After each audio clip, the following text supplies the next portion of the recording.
Freundinnen und Freunde, es wird ernst. Ich denke, nach diesem Video wird Guvi mit mir in absehbarer Zukunft nicht mehr zusammenarbeiten. Warum ich das sage? Schaut euch auf jeden Fall das Fazit an, dann wisst ihr warum. Wie ihr es von meinen Reviews kennt, machen wir jetzt einen 360-Grad-Blick auf den Guvi TV Backlight 3 Pro. Wir montieren das, bringen das in die App, schauen uns die Funktionalitäten und Einstellungen an, bringen das ins Home Assistant, machen ein paar Tests hier bezüglich den Lichtern und wie das Ganze hier ausgeleuchtet wird. Dann machen wir ein tolles Fazit und dann wird das ein rundes Review. Der RGB-Verrückte hier vorne ist der Ur. Willkommen beim YouTube-Kanal Smartzeug.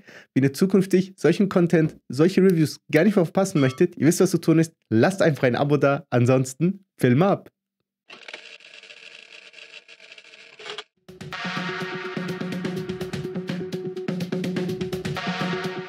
Packen wir nun gemeinsam das Guvi TV Backlight 3 Pro mal aus. Der Lieferumfang sieht wie folgt aus. Wir haben Papierkram, Reinigungszeug. Diese orangenen Würfel dienen dafür später, um den Bildschirm für die Kamera hier zu kalibrieren. Wir haben hier ein LED-Band, eine Steuerbox, Kabel zur Verbindung, ein Netzteil und Klammern, um das Ganze hinter dem Fernseher ordnungsgemäß zu befestigen. Nur zur Info, das ist die Version für 75 bis 85 Zoll. Es gibt auch noch eine Version für 55 bis 65 Zoll. Verlinkt euch das alles unten in der Videobeschreibungsbox. Und jetzt bringen wir das Ganze mal an.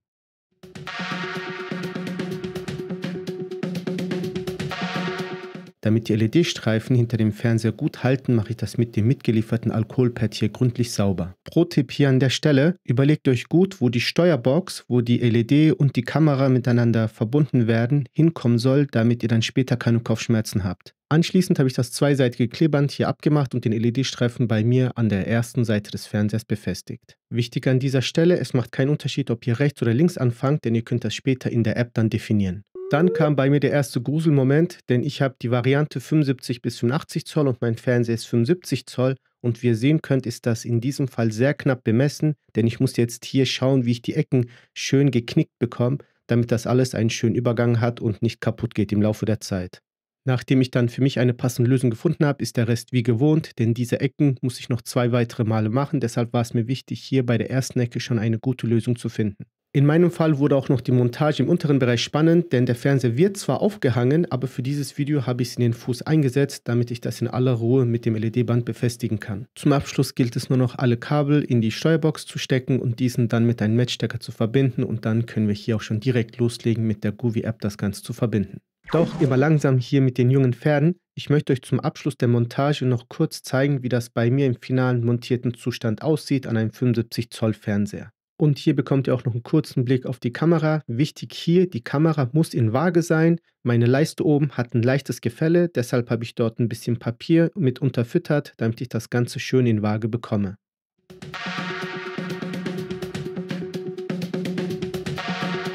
Ladet euch die App runter, erstellt euch ein Benutzerkonto und dann drückt ihr oben rechts auf das Plus. Anschließend wählt das erkannte Gerät aus, fügt das hinzu, drückt einmal auf der Steuerbox, damit man weiß, dass ihr das seid und nicht irgendwelche Fremden von außerhalb und gebt dem Gerät einen für euch passenden Namen. Anschließend startet ein Film von Guvi. Wenn ihr das hier mal verpasst zu schauen, dann könnt ihr das gerne auch auf YouTube nachholen, also macht euch da gar keine Sorgen bitte. Ich empfehle auf jeden Fall, das Ganze von Anfang bis Ende anzuschauen, um hier die Thematik und alles drumherum besser zu verstehen. Denn auch hier gilt das Prinzip Shit in, Shit out. Wenn das Gerät nicht gut kalibriert wurde, dann werdet ihr ein ganz mieses Erlebnis hier haben. Nach dem Film werdet ihr hier direkt zur Erstkalibrierung des Geräts weitergeleitet. Ihr erinnert euch vielleicht noch, vor 1-2 Minuten habe ich euch gesagt, ihr könnt später die Einbaurichtung in der App festlegen und das ist hier genau dieser Menüpunkt. Daraufhin kommt die Abfrage zur Verbindung mit eurem heimischen WLAN und dann beginnt auch schon die erste wichtige Kalibrierung und das ist hier bezüglich der Bildschirmfläche und dazu brauchen wir noch ein paar Hilfsmittel.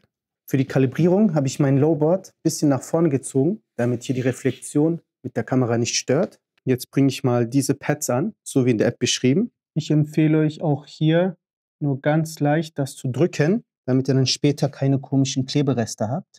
Kurzer Pro-Tipp an dieser Stelle, ihr könnt das Kalibrierungsvideo von Guvi auf YouTube hier aufrufen, dann habt ihr nochmal eine bessere Referenz, wo die orangenen Bepper hier anzubringen sind. Zieht einfach die blauen Kreise auf die orangen Vierecke, um den Bildschirmbereich hier erfolgreich zu kalibrieren. Das Ganze einmal für den linken, rechten und mittleren Bildschirmbereich. Anschließend werdet ihr in die App von Guvi geworfen und jetzt gibt es noch einen wichtigen Menüpunkt und das ist die der Farbkalibrierung bzw. des Weißwertes. Um auch hier das hellgraue Kalibrierungsbild zu halten, könnt ihr das YouTube-Video von Guvi nutzen.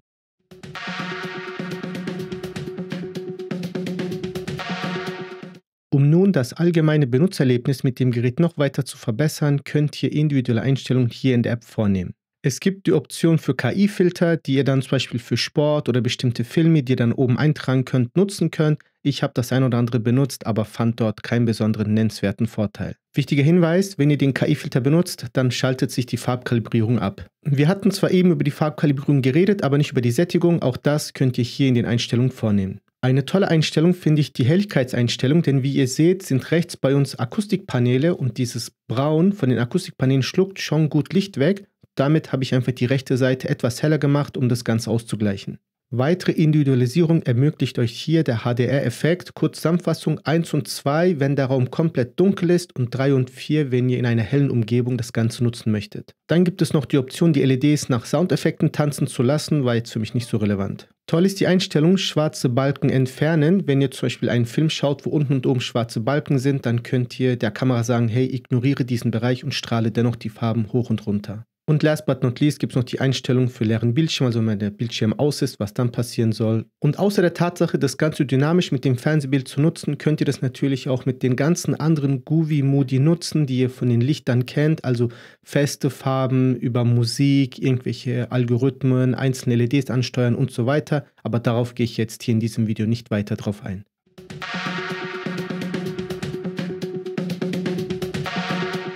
Ich lasse euch jetzt verschiedene Testvideos von YouTube abspielen. Wie ihr sehen könnt, der Raum ist relativ abgedunkelt, damit ihr hier einen Eindruck bekommt, wie dieses LED Backlight 3 Pro performt. Und vielleicht ist es euch direkt aufgefallen, die LEDs haben bei mir eine Links-Unten-Schwäche. Warum auch immer wird hier der linke untere Bereich nicht so toll ausgeleuchtet wie alle anderen Bereiche. Natürlich lassen wir auch hier diesen weißen Karo durch das Bild laufen, einfach, dass ihr einen Geschmack bekommt, wie das Ganze hier wann ausgeleuchtet wird. Und natürlich werfen wir auch einen Blick auf das Farbrad, um zu sehen, wie die LEDs bei so einer schnellen Bewegung reagieren.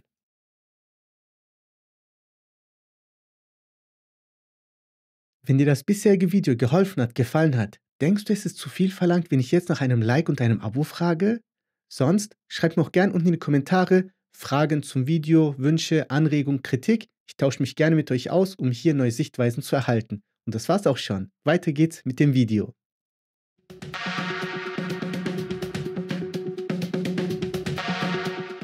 Cool ist, dass ich hier für dieses Video noch weitere Groovy-Produkte rechts und unter dem Fernseher habe. Rechts davon habe ich die Stehleuchte und unten habe ich die COB-LEDs. Die Links dafür packe ich unten in die Beschreibungsbox. Sind echt zwei geile Produkte, kann ich jedem sehr wärmstens empfehlen. Jetzt gibt es in der Groovy-App die Möglichkeit, das Ganze zu kombinieren und zu koppeln. Das nennt sich bei Groovy Dream View. Dazu wählt ihr aus, wo das jeweilige Gerät steht und könnt dann hier sagen, ja, welcher Teil des Gerätes welche Nummer bekommen soll, damit das Ganze hier ordnungsgemäß miteinander ja, synchronisiert und orchestriert wird. Dann gibt es noch ein paar kleinere Einstellungsmöglichkeiten hier für diese Dreamview-Gruppe, aber das war es dann auch schon. Mehr kann man dann nicht hier einstellen und ihr könnt das Ganze jetzt mal auf euch kurz wirken lassen.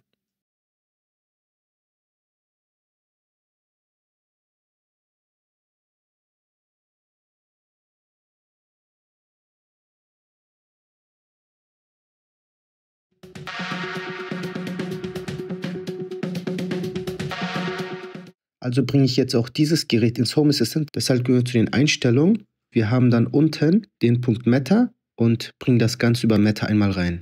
In Home Assistant gehe ich einmal zu den Einstellungen. Geräte und Dienste, Integration hinzufügen, Meta-Gerät hinzufügen. Nein, es ist neu. Und scannen das Ganze einmal ab. Hinweis, wenn Meta-Verbindung nicht funktioniert, Steckdose raus, Steckdose rein und Verbindung neu starten.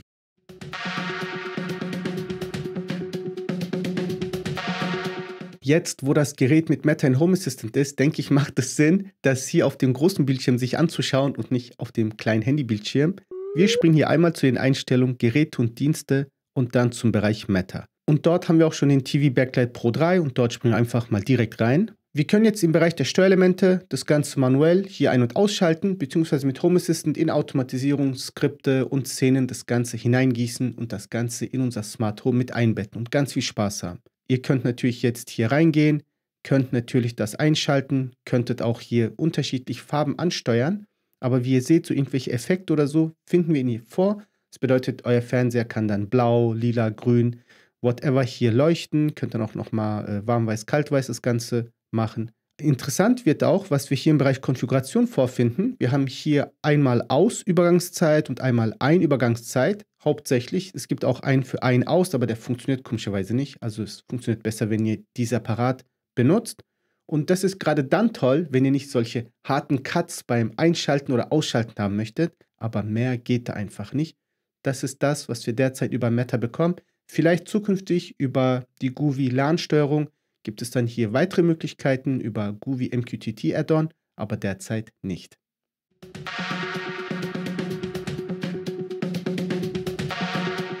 Die Frage ist doch auch, hey, gibt es denn eigentlich irgendwelche Alternativen zu dem Gerät jetzt, wo oben am Fernseher hängt? Gibt es denn nicht vielleicht irgendwelche eleganteren Alternativen, irgendwo, wo man vielleicht in eine Steuerbox das Ganze reinsteckt und dann funktioniert das einfach?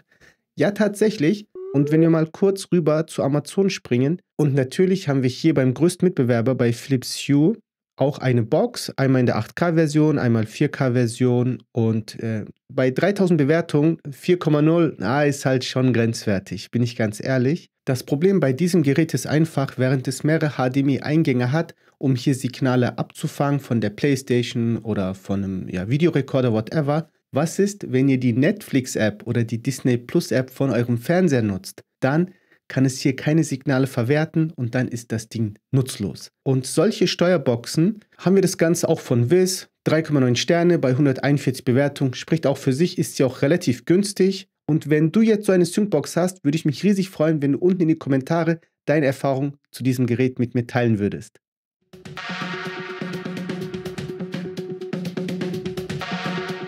Kommen wir nun zum Fazit und Leute, es gibt so viel zu erzählen. Womit fangen wir an? Fangen wir erstmal an, dass ich ein Riesenfan von Groovy bin. Die Teile sind erschwinglich und bieten sehr viel Funktion für das Geld, was man hinlegt. Tatsächlich, in jedem Raum in unserem Haus werdet ihr ein Groovy-Produkt finden. Wirklich in jedem Raum. Im Hauswirtschaftsraum, in der Garderobe, in der Speisekammer, im Schlafzimmer, sogar auf der Terrasse. Also von daher, ich kenne mich ein bisschen mit Groovy-Produkten aus, kann man sagen. Ich wollte schon immer mal das TV-Backlight ausprobieren. Und als ich gehört habe, dass die dritte Version kommt, denn ich war kurz davor, die Version 2 zu kaufen, habe ich gesagt, okay, ich warte noch ein bisschen, denn 3 Kameras sind besser als 2 Kameras und die LEDs sind ja etwas enger aneinander bestückt im Vergleich zur 2er-Serie. Also habe ich mir immer gedacht, das Warten lohnt sich sicher. Und mein Gott, wurde ich enttäuscht.